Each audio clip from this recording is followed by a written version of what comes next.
at the very eastern edge of the Great Scar on Mars, just the tail end of it, and all the architecture that is around it. We don't understand it because we're not viewing it from the proper angle. All these structures are odd to us because we build in squares and we need to see windows and streetlights and roads and cars. This is completely unearthly landscape.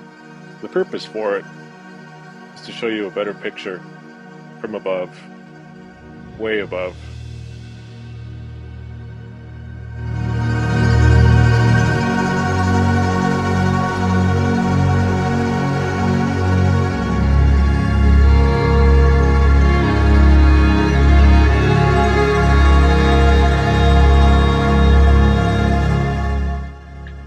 I don't know about you guys, but to me this looks like a portrait of a Martian that somewhat resembles the Mona Lisa.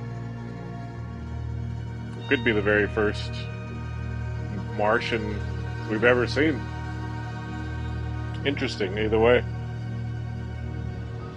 She really does have some big eyes and sort of snake-like features to her face. She does have this companion to her right